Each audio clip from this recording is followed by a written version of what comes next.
All right. This is actually legitimately one of my favorite episodes of The Next Generation. Angel 1. Why is it that I like this one? Well,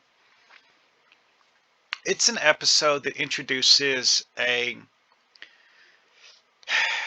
rather cliche, but otherwise well defined alien civilization and shows it off in a rather beautiful way. I mean, you have this nice cityscape here, which admittedly is one of those matte paintings where you look at it so that you have, like, hey, here's a picture of the planet, and that's literally all they do with it. They show you a picture of the planet. Still, though, it's nice as a way of making you feel like you know this location. Now, the plot here is actually something that would be very easy to um, adapt for TTRPG. The ship you're on has found out where a lost ship ended up, the freighter Odin, which has been missing for 7 years, and no one knew exactly what had happened to it or where it went. Okay, while that may seem implausible, hey, you know what? Weird stuff happens sometimes. Hey, realistically, whether the Federation knows where the Odin went is entirely dependent on how tightly controlled the Odin's activities were. So if the Federation doesn't actually have a filed flight plan for Odin, they don't have any way of knowing where Odin should have been or where Odin was traveling through.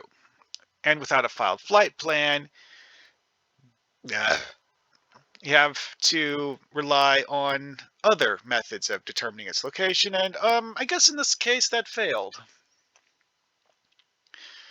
So the Odin was reported missing 7 years ago. The crew of the Enterprise finds out that it was damaged in a collision with an asteroid. And, well, let's see here. How badly damaged does it look? Oh, yeah, that's right. They don't ever show us a picture of it. 4 of the ship's crew survived, uh, and the leader of the surviving group was a guy named Ramsey. They managed to use the life pods to get to Angel 1, and according to this, it took them 5 months to get from the wreck of the Odin to Angel 1. Wow. Okay. That would explain why Angel 1 is the only place they went to. I don't think those life pods could have gotten to any other planet. Anyways, another thing that's notable about this is that this is an episode that talks about the Prime Directive and specifies that the Prime Directive is a Starfleet regulation that is not a regulation that affects Federation citizens in general, only Starfleet. And since the crew of the Odin are not Starfleet and are civilians, they don't have a reason to care about the whole not uh, interacting with pre-war civilizations, because the people of Angel 1, despite being a relatively technologically advanced civilization, I mean, for an example of how technologically advanced they are, their chosen method of public execution is disintegration. Yeah, they do the equivalent of disintegrating someone with a uh, precisely aimed phaser blast as their method of public execution. That is interesting, to say the least. But it also says something about why the crew of the Enterprise were willing to just beam down and conduct diplomatic negotiations. It's not actually a particularly primitive civilization. It is, however, a civilization that does not actually have a space fleet because they just don't have the tech for that. It does, however, make you wonder how close they are to developing it.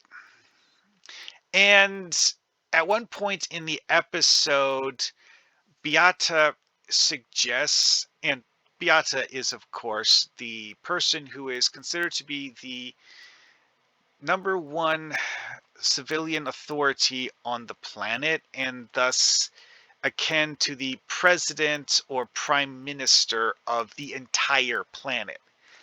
Now, this is something that comes up in Star Trek a lot.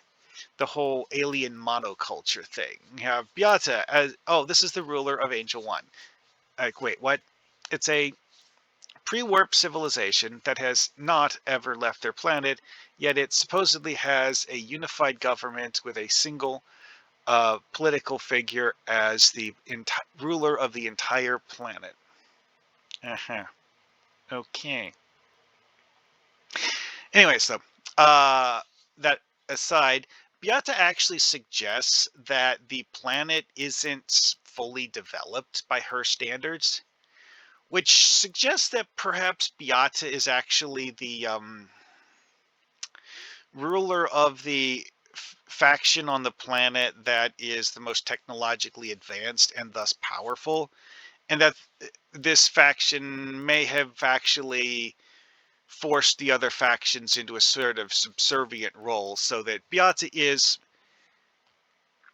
in practice, ruler of the entire planet, but doesn't really have the loyalty of everyone. Let's put it that way. And let's face it, one of her subordinates, Ariel, well, turned on her several years ago and has been helping the crew of the Odin. Yeah.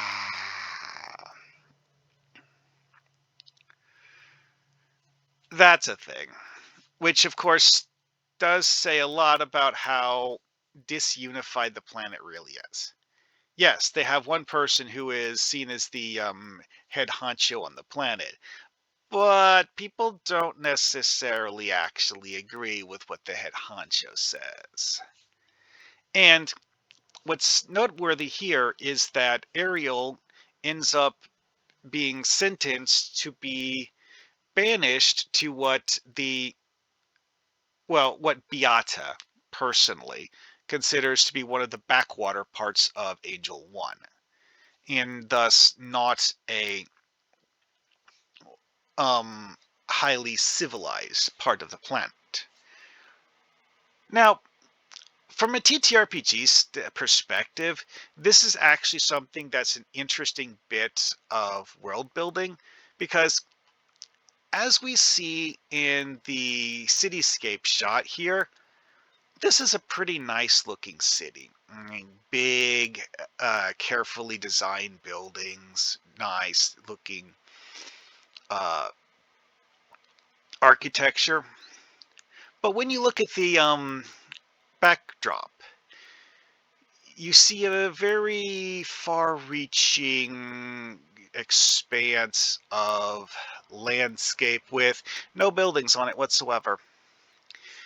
Which kind of fits with the idea that the Angel One civilization has a bunch of cities that are highly built up, and then a large tract of land that's functionally just rural. The shot from orbit doesn't really tell us a whole lot. It kind of looks like a green marble with white swirls. But this does give us the impression that the majority of the planet is covered in forests. Like this here, this looks like it's supposed to be forested terrain. This might be a grassland area. And of course, clouds. But if true, that would also give us the impression that the majority of the planet is, well, like this, except without cities on it.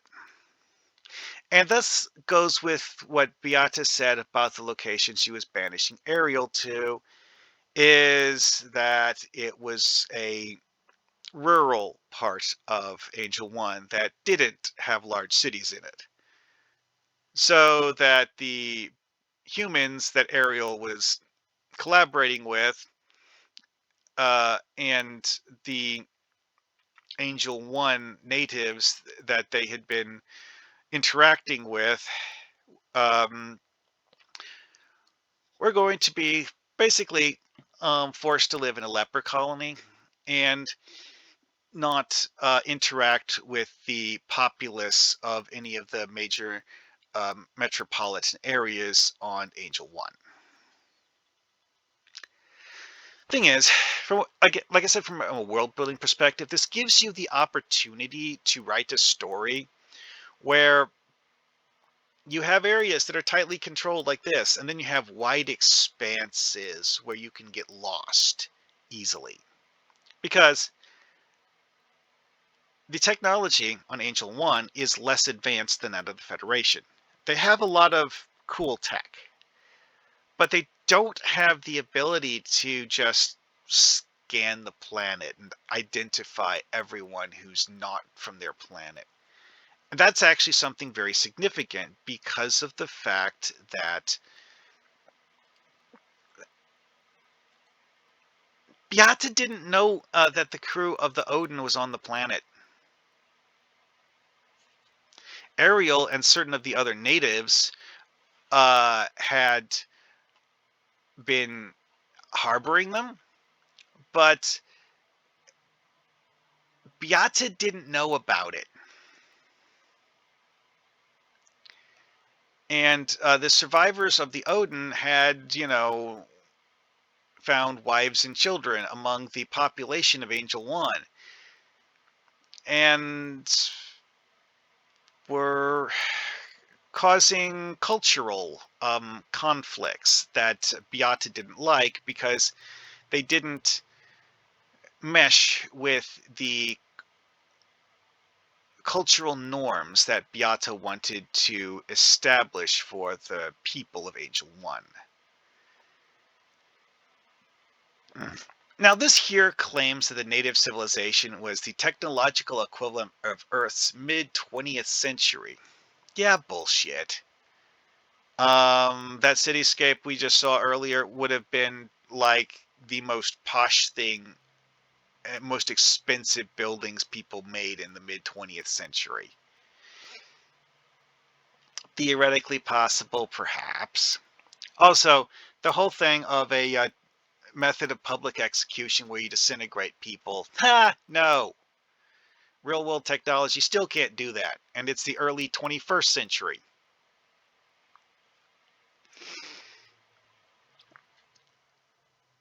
Which is an interesting thing, is that this was written in the 80s or 90s. So, why did they write it that way? I don't get that. Because, like, they're trying to portray the people of Angel One as being approximately equivalent to real world technology, but they don't dis- they don't actually show them being that. They say they are. Like here, it's like the death penalty is carried out with a device described to be swift and painless. Yeah, it disintegrates you so fast you don't feel the pain. Simple as that. Now, this is something that's interesting. Within Starfleet, there was the hope that Angel One would one day become a member of the Federation due to its strategic position in the quadrant. Pretty sure that means it's close to the neutral zone. In the episode as film, Picard makes a mention that the next thing the Enterprise is going to be doing after they finish their diplomatic negotiations at Angel One is to head to the area near the neutral zone because someone had sighted Romulans and they needed to make sure the Romulans weren't up to trouble. Now, here's something that's interesting. Parliament. Now, the key beat on the Society of Angel One is that it is a matriarchal society where women are in all of the positions of power and men are basically treated as second-class citizens. And women do all of the important stuff, and men just, help them do the important stuff. Now, everyone on the planet wears relatively colorful clothing. Like, here is their equivalent of Parliament. Here is Beata's personal servant. And you have 6 other women who. Now, the episode does not explain the color choices here for the women. But if you look closely, these color choices feel deliberate, as if the color choices mean something from an in-universe perspective. What that is, I have no idea. Again, the episode doesn't say anything about this. You see it, but you don't know why it exists. Is it possible that the person in the costuming meant this to be like faction colors or something, like representing different regions of the planet? Because again, the concept of parliament is that you have representatives of different populations. Like, you know, Beata is the overall leader, but Beata might also be the um, head representative of the region she comes from. And the others might be also representing different things. Like in one of the other episodes, they mentioned that a certain planet had 2 major continents, and each of the 2 continents had its own political organization controlling it. Well, in this particular situation, the color choices make it feel like the room is divided by political party. Like, these here wear more subdued, mostly blue outfits. Beata in the middle has a very dark colored skirt, which doesn't match any of the others. It's almost black and doesn't look like either side. Her top almost exactly matches this one, but this is the only one on the right side that has a top that's blue. The other 2 are pink purple tops, which actually match the color of their skirts. Backwards, that is. Interesting color choices. Don't understand it. It's one of those things where you look at it and it's like seeing a book with writing on it. Like, yes, here's the tome of our world's history, and the person opening the book and showing you the book with all of the writing in it doesn't read it to you. So you don't know what it says. You're like, okay, that's nice that you brought out a book. What's the book say? The way these costumes are set up feels like that. Anyway, though. Oh, that went long. So the thing with this one, though, is that this is pretty much your stereotypical episode of, here's the alien of the week, time to do the crisis of the week. And this particular one sets up an explanation for why we don't have a reason to believe that the population of Angel One is actually going to be relevant in the near future. Oh yeah, also, this here mentions that the other 6 mistresses who made up Parliament were elected. It doesn't exactly say by who, but again, it's like, if you go with the idea that Angel One has the equivalent of countries, and that this body called Parliament is the equivalent of the UN General Assembly, and thus Beata is the equivalent of the UN head, well, that makes sense. Another thing that Star Trek does several times is having planets with strangely low populations. There is actually one alien planet that someone visits that is said to actually have a total planetary population for the entire world be less than 1 million of the alien of the week. Why? We don't know what the population of Angel One is. It is possible that the Angel One actually does have a population less than 1 billion. We don't know that for sure, though. Because, like I said, the overall view of Angel One makes it seem like it's mostly rural terrain. that's just not heavily developed. We haven't actually seen most of it, but we do know that there are actually places that are, in fact, functionally, farmland that are very close to the city that Beata was living in. So if you're going to use this, you could definitely have the party, wander off into the woods and look around in the woods for maybe hidden buildings or buried whatever outposts. Because again, that fits with the way these people were doing things. Most of their planet looks like a national forest.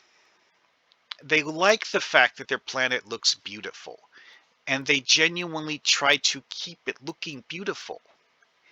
And that's something that it's not a major plot point, but it's, a general theme to the way they do things. So these are a civilization where they would have reason to want to conceal anything that they perceive to be ugly. Because you look out these windows and you see a maintained garden. Because again, this is obviously a posh, upbeat place where it's designed to be beautiful.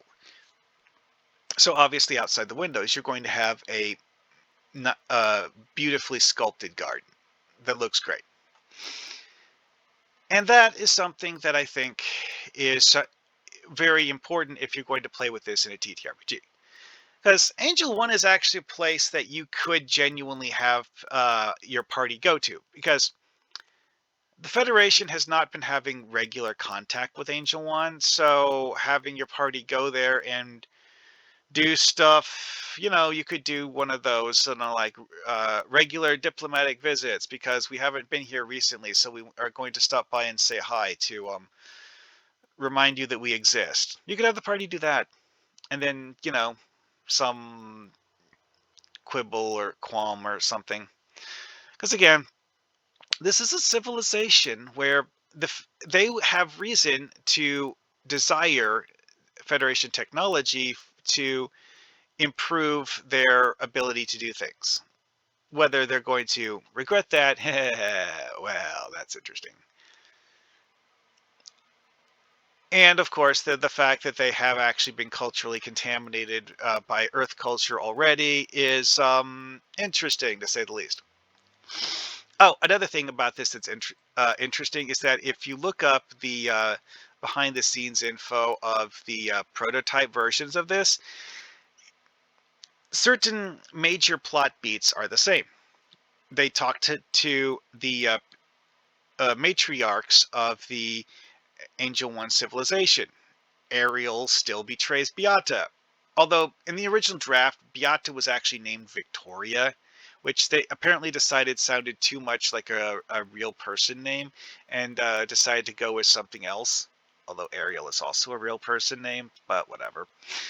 Um, Also, the interactions between the crew of the Enterprise and the Angel One natives were much more hostile in the original version. Instead of simply talking to Beata and explaining to Beata why they felt that executing the crew of the Odin was a bad idea, and talking Beata into commuting the sentence to that exile I mentioned earlier was a good idea, they would have run away, beamed up while Beata was throwing things at them. Also, in the original script, Riker did not seduce Beata. That, however, is something that I really wish they had left out of the script. Why on earth would you literally sleep with a foreign dignitary? What is wrong with you? Anyway, though, that's about it for this one. It is something that there's a lot of things you could do with, and uh, the whole plot element of the Angel One natives being culturally contaminated with Federation culture is a very interesting one. It'd be more interesting if they had been, to developing some sort of tech based on that, because presumably the crew of the Odin have some skill with such things. Although it's entirely possible that the crew of the Odin didn't bring any tools with them, so they would have to, improvise with um, whatever crude parts they can find on Angel One, which isn't really that much. Oh, here's a fun thing: redresses of the cityscape shot. They did a lot of things to make it look different, but you can see how it's like modifications of the same painting. That's something you could have fun with. But like the Malkorian one makes it feel more like a seaside area somehow, to me anyways. Like this here, the way that this thing goes, it's like you're looking out over the ocean, and this feels like very like low hills. It doesn't feel like a proper mountain range. Then you have this one, which is somewhere in Klingon territory. All of the buildings have spikes on them, even though the spikes have no function whatsoever. It also feels more desolate. It doesn't feel like it's forested. This one, uh, eh, it's very dark. That's the most notable thing about this one, is that in many ways it's much like the original Angel one shot, but it's mostly just darker. The outlines of all the buildings are different, but not greatly so. And that's completely different. Ah, here we are. This one is the one that looks the most like the original. Like I said, the outlines of the buildings are different, but it's not drastically changed in how it feels. Also, I suspect that lighting is a key thing here. It's like these are obviously just really, really dark and kind of oppressive feeling in general. This one's bright and cheerful. This one, it's kind of cloudy, but otherwise pretty cheerful. Well. Oh, wait. This is Cryos. This isn't even a Klingon planet. Oh boy, the Cryosians or something that is, that's a topic I'll talk about later. All right, I think it's time to call this done. Anyway, though, Angel One is interesting, also in part because they actually have this cool logo that is apparently like the logo of the assembly that you can see above her bed here. Now, this is something that you can argue might actually be Beata's like personal crest or faction crest. What It's not clear what that logo actually means from an in-universe perspective. It's prominently displayed in several locations, but notably it's not here. Which, if it's Beata's personal or faction crest, that makes sense that it wouldn't be here, because of the fact that, these guys might have their own crests and faction symbols and whatnot. Anyways, I think that's enough of this. There's a lot you could play with on this one. It's just that most of it is Alien of the Week stuff. If you want to do an Alien of the Week and have fun with an Alien of the Week, this has fertile ground that you could play with. The B plot in this episode is actually like one of the weakest B plots ever, and was simply an excuse to force the crew of the Enterprise, or the away team. There's only 4 of them. The away team is forced to stay on Angel One longer than they were originally planning to. They were originally planning to just beam down, talk to them for a little while, and then beam back up. But they were forced to stay there because there was a medical emergency, and Dr. Crusher was scrambling to contain a outbreak of some sort of disease. I know, I know, I know. It's the Federation, and they have someone going like, "Oh no, must contain outbreak." Like, wait, what? Where'd this come from, even? Good question. I don't know. And with that, I'm done here.